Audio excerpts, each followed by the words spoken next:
Hello बच्चों, आज हम अध्ययन करेंगे गति के समीकरणों का।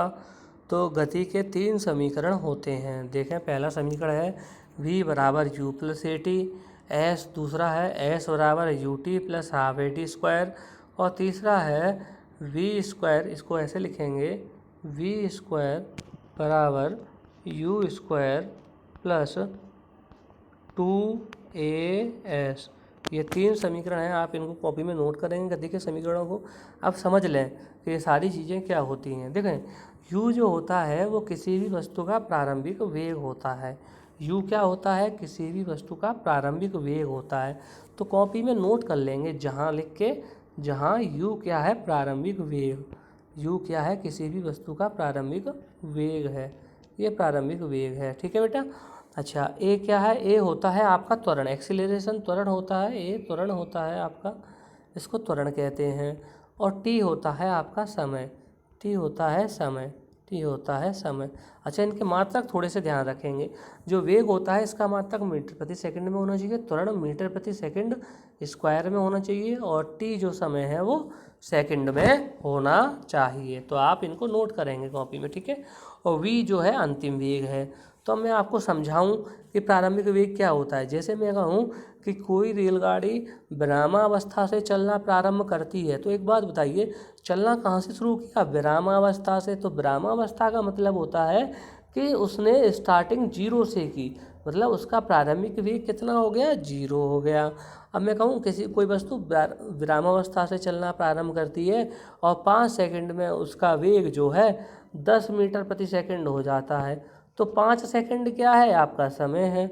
और 10 मीटर प्रति सेकंड हो जाता है वेग उसका, तो ये 10 मीटर प्रति सेकंड क्या है? अंतिम वेग। कि 5 सेकंड कुछ समय के बाद जो वेग दे रखा होता है ना, वो अंतिम वेग होता है। अच्छा, त्वरण इसमें दे रखा होगा कि इतने त्वरण से, तो आप ऐसे करके प्रश्न पहचानेंगे, ठीक है। अब एस बराबर देखो, एस बराबर U T plus half A T square. तो एस क्या है? एस क्या होता है? टी समय में चली गई दूरी, टी समय में तय दूरी होती है बेटा, टी समय में तय दूरी, ठीक है। और अब आप देखेंगे U T plus half A T square. You क्या है? प्रारंभिक वेग। टी क्या है? आपका समय है। ए क्या है? त्वरण। टी क्या है? समय। और जो मैंने बताया आपको तीसरा वाला वी स्क्वायर बराबर यू स्क्वायर प्लस 2as। तो आप जानते हैं वी अंतिम वेग है, यू प्रारंभिक वेग, ए त्वरण, और एस जो है टी समय में चली गई दूरी, तय दूरी। कितनी दूरी तय करी? अच्छा, अब 3 हो गए आपके पास समीकरण, ठीक है। अब इनको एग्जाम जो हम न्यूमेरिकल करेंगे उनमें प्रयोग कैसे करेंगे, देखिए बेटा। जैसे मैं बात करूं पहले सूत्र की, तो इसमें 4 चीज़ें दे रखी हैं। एक तो अंतिम वेग दे रखा है, एक प्रारंभिक वेग दे रखा है, एक समय दे रखा है, एक त्वरण दे रखा है। तो होगा क्या, इन जैसे पहला सूत्र जहाँ प्रयोग होगा तो इन तीनों में से कोई एक देगा, या तो यू, ए और टी देगा तो वी पूछेगा, ठीक है। और वी, यू और ए देगा तो टी पूछेगा। तो कहने का मतलब ये है कि देखो इसमें भी 4 प्रयोग हो रहे हैं। आप इसको देखेंगे तो इसमें एस, यू, टी और ए, इसमें भी 4 प्रयोग हो रहे हैं, ठीक है। तो आप देख रहे हैं कि 4 सब में प्रयोग हो रहे हैं, चाहे इसको ले लो अंतिम वाले को। तो हर एक सूत्र में 4 अक्षरों का प्रयोग कर रहे हैं, 4 चीज़ों का हम प्रयोग कर रहे हैं, तो उनमें से 3 देगा, एक पूछेगा। तो अगर 3 दिए हैं, जैसे इसकी 3 दी हैं, इसकी पूछिए एक, तो इसको लगाएंगे। अगर जैसे एस दे दिया, यू दे दिया, टी दे दिया, ए पूछा है, तो हम कौन सा लगाएंगे? ये दूसरा लगा देंगे। अब वी, यू और ए दे दे, एस पूछ ले, तो हम कौन सा लगाएंगे? ये चौथा तीसरा वाला लगाएंगे। तो होगा क्या, देखना पड़ेगा कि, क्योंकि ये तीनों ही सूत्रों में हम 4 प्रतीकों का प्रयोग कर रहे हैं, तो कोई से 3 प्रतीक देगा, और क्या देगा? 3 प्रतीक देगा, एक प्रतीक ये पूछेगा। तो अब ये देख लेना 3 प्रतीक जो हैं इनमें से किस में आ रहे हैं। चारों जो प्रतीक लिख लेना अपने, और देख लें चारों प्रतीक कौन से में आ रहे हैं। इस वाले सूत्र में आ रहे हैं, कि दूसरे वाले सूत्र में आ रहे हैं, कि तीसरे वाले सूत्र में आ रहे हैं, उसके हिसाब से उनको हल कर लेना। चलिए कुछ उदाहरण देखते हैं, फिर आसानी से हम उसको समझ पाएंगे कैसे हल करना है। देखेंगे हम उदाहरण।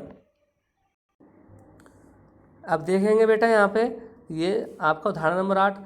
एक रेलगाड़ी विरामावस्था से चलना प्रारंभ करती है, मतलब यू कितना है? 0, 5 मिनट में। तो 5 मिनट क्या हो गया? समय, लेकिन समय किस में होना चाहिए? सेकंड में। तो 5 मिनट को सेकंड में बदलेंगे तो क्या करेंगे? देखें बेटा आप, यहाँ 60 का गुणा कर देंगे तो कितना सेकंड हो गया, 300 सेकंड।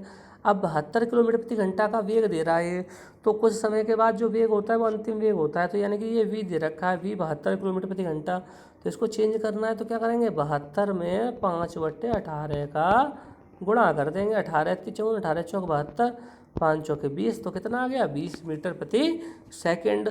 जब भी किलोमीटर प्रति घंटे को मीटर प्रति सेकंड में करते हैं तो 5/18 का गुणा कर देते हैं। अब देखिए आपको क्या दिया है, u दिया है, v दिया है और t दिया है। क्या पूछा है, a पूछा है। तो ये किस में होता है, गति के पहले समीकरण में, v बराबर u प्लस at। आप इसको लगाएंगे और कैलकुलेट कर लेंगे। u का मान देखो कितना है, 0। v का मान कितना है, देखो 20, ठीक है। और t की a पूछा है, t कितना दे रखा है इसने बेटा, t दे रखा है 300। तो आप ये क्या करेंगे, यहाँ पे 300 लिख लेंगे, ठीक है। तो ये हो गया आपका, देखिए सारी वैल्यू यहाँ पे दे रखी हैं। तो आपका था v था आपका 20, u था 0, a पूछा था, t था 300। तो a निकालेंगे, 300 का डिवाइड लगेगा तो a बराबर हो जाएगा 20/300, ठीक है। 0 से 0, 2 से कटेगा 15 बार, तो 1/15। ये इसका क्या आ जाएगा, त्वरण आ जाएगा मीटर प्रति सेकंड में, ठीक। और आप इस उदाहरण में और देख सकते हैं, ठीक है। इस उदाहरण में देखेंगे तो कितना आया है, देखें बेटा, आंसर इसका 1/15 ही आया है। तो इस प्रकार आप इन सवालों को हल कर सकते हैं। अच्छा, इसने और क्या पूछा है, देखें। और इसने पूछा है कि इस वेग को प्राप्त करने में तय की गई दूरी क्या होती है, s पूछी है इसने। तो s के लिए कौन सा सूत्र होता है, s बराबर ut plus half at square लगा देंगे दूसरा वाला। या हमारे पास s का तीसरा भी है, v स्क्वायर बराबर u स्क्वायर प्लस 2as। इसका भी प्रयोग करके हम इसको हल कर सकते हैं। देखें, इसी के प्रयोग से हल किया है। देखें यहाँ पे, तो u का मान 0 है, तो v स्क्वायर बराबर हो गया है आपका 2as। तो s निकाला है तो v square 2a value put करके यहाँ से इसका आंसर निकाल लिया है। तो आज के लिए इतना ही। अब क्या करेंगे, आप इन गति के समीकरणों को अच्छी तरीके से समझेंगे, कॉपी पे नोट करेंगे और फिर हम इसके न्यूमेरिकल करेंगे, ठीक है बेटा। बहुत बहुत धन्यवाद।